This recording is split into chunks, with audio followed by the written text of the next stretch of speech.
안녕하세요. 책 읽는 프라입니다. 오늘 리뷰할 책은 90년생이 온다를 쓴 임홍택 씨의 그건 부당합니다 입니다. 부제목은 Z세대 공정의 기준에 대한 탐구입니다. 공평과 공정에 대해서 얘기를 하면서 Z세대가 생각하는 진정한 공정이란 무엇인가를 다루는 책입니다. 파트 1은 공정함을 바라는 세대라는 착각입니다. 이 그림을 보시면 공평과 공정의 정의에 대해서도 차이가 있다는 것을 보실 수 있는데요. 공평은 모든 사람들이 똑같건 같건 다르건 간에 똑같이 기회 등등이 주어지는 것이고, 공정은 모든 사람들의 다양성을 인정하고 그것에 맞춰서 공평하고 바르게 기회 등등을 주어지는 것이죠. Z세대가 바라는 것은 저자의 말에 따르면 노력과 보상이 비례하는 시험 기반 능력주의 시스템의 예측 가능성을 선호한다라는 것인데요. 어려운 말처럼 보이지만 결국 그들이 원하는 것은 본인들이 한 노력과 비례하는 보상을 원한다는 시스템을 원한다는 말인데요. 이게 과연 가능할 것인지 저는 조금 의아해하면서 읽은 게, 첫 번째는 실제 사회를 보면 그 실제 사회의 투명성과 투명성 인식의 차이가 너무 크고, 이것이 저는 빠른 시간 안에 좁혀지지 않을 거라고 회의감이 들었었고요. 두 번째는 정말 이 시스템이 실현 가능한지에 대해서 회의를 들었어요. 이렇게 제가 회의감을 들면서 이 문장을 읽기는 했지만, 그들이 원하는 정말 노력과 비례하는 보상이 주어지는 시스템이 된다면 진정으로 우리 사회가 공정을 기반으로 한 사회가 될 수 있을 거라고 생각하면서 읽었습니다. 두 번째 파트 2는 부당함의 관점으로 다시 읽는 공정 이슈입니다. 우리가 공정의 사회로 나가기 위해서는 현재 지금 있는 여러 가지 사회적인 이슈들을 다룰 필요성이 있는데요. 여러 가지 예시가 나오는데, 첫 번째로는 공무원을 기피하는 현 세대에 대한 것입니다. 현 세대는 예전과 달리 안정성이 어느 정도 보장된 공무원에 대해서 흥미를 많이 가지지 않게 되었는데요. 그 이유는 바로 공무원도 똑같이 대기업, 중소기업 다니는 분들처럼 열심히 일하는데, 일단 너무나 보수적이고 불공정스러운 사회, 그리고 너무나 낮은 임금 등등의 이유이기 때문이죠.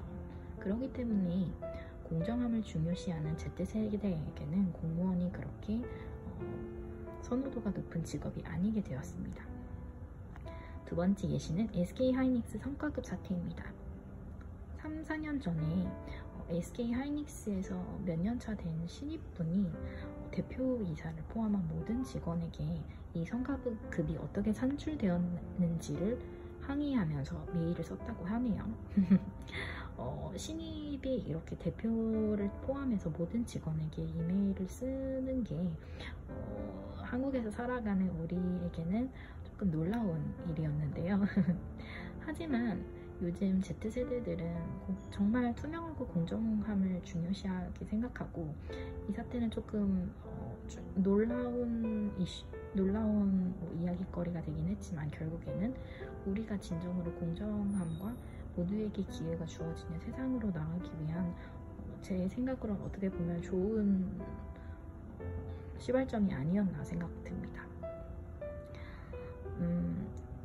그리고 세 번째 예시로는 왜 아이를 낳지 않은가에 대해서도 얘기를 다루는데요.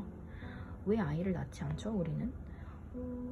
모두가 그런 건 아니지만, 일단은 우리나라는 여러 나라도 비슷하겠지만 너무나 빈익부 부익부도 심해졌고요. 사회적인 인식도 아직 나아지지 않았어요.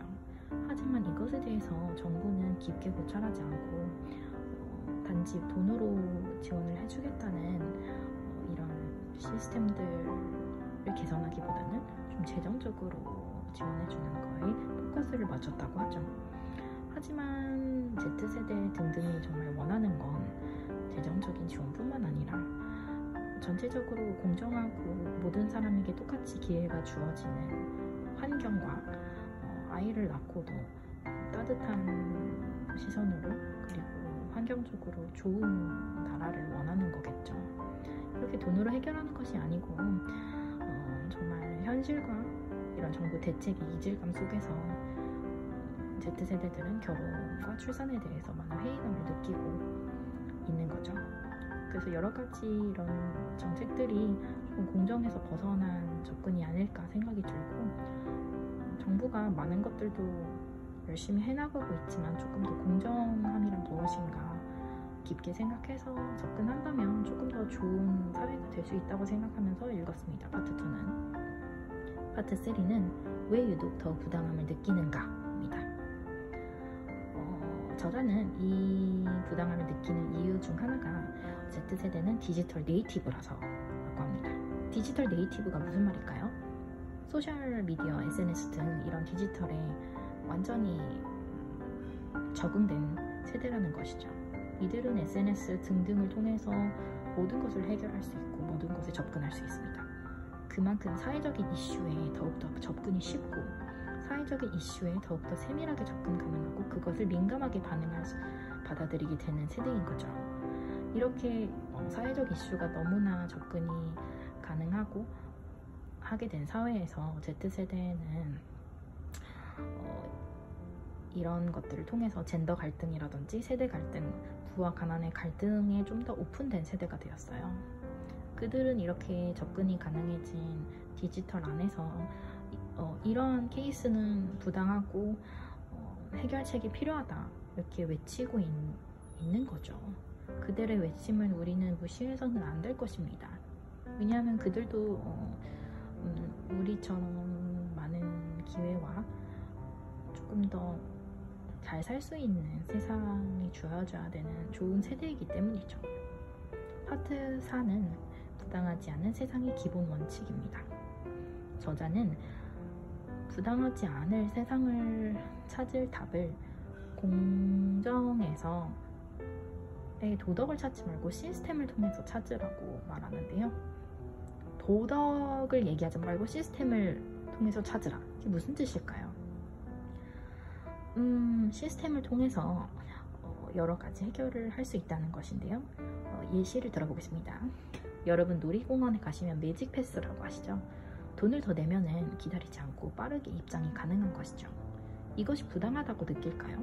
Z세대는 부당하다고 느끼지 않습니다. 그들이 왜 더 빨리 입장하는데 왜 부당하다고 느끼지 않을까요? 왜냐하면 돈을 냈기 때문이죠. 여러 사람들이 시간이 중요한 사람도 있고 돈이 중요한 사람도 있고 다른 게 중요한 사람도 있고 여러 가지 이제 다양한 기준이 있는데, 시간이 중요한 사람들은 돈을 더 내고 나서 매직 패스를 통해서 빨리 입장하고 빨리 즐기고 나가는 것인데, 그렇게 다양한 것을 인정해주고 돈을 낸 만큼 빨리 들어간다. 이것을 정말 Z세대 등등은 정당하다고 느끼는 거예요. 그거 말고도 예를 들어서 좀 그렇게 재정적으로 부유하지 않은 가정에서 태어난 아이들은 조금 더 재정적인 지원이 더 되거나 조금 더 케어가 잘 되는 그런 시스템을 법적으로 만들어버리면 공정함에 조금 더 다가가는 세대가 될 수 있다고 저자는 얘기하는 것이죠. 이어서 파트 5에서도 새로운 세대와 시대의 균형점에 대해서 얘기를 하면서 파트 4에서 얘기했던 시스템에서 만인을 위하는 법적인 것을 중요시합니다. 이렇게 법적인 것을 통해서 여러 가지 문제점을 해결할 수 있다면 정말 좋은 사회가 될 것 같은데요. 왜냐하면 도덕심으로 이 세상을 해결하기에는 너무나 많은 이슈들이 있기 때문에 법적이고 시스템적으로 공정함이 빈번한 사회에서 아예 태어난다면 조금 더 지금보다 살아가기 편안하고 더 행복한 사회가 될 것 같아요. 마지막으로 저는 이 책을 읽으면서 어떤 것을 느꼈냐면 제가 너무 이 사회적인 이슈들에 대해서 민감하지 않게 받아들이고 있다는 것이었어요. 불과 5년, 6년 전만 해도 사실 젠더 이슈라든지 이런 게 지금처럼 예민하고 큰 문제는 아니었는데요. 소셜미디어가 더욱 발달함에 따라서 우리는 그 문제들에 대해서 더욱 쉽게 접근할 수 있고 더욱더 생각을 하게 될 수 있었어요. 그래서 저도 이제 소셜미디어를 통해서 조금 더 지금까지 빈번했던 이런 당연하게 여겨졌던 환경의 문제들을 다시 한번 생각해 보게 되었고 문제점을 제시하는 이런 자신감도 얻게 되었어요.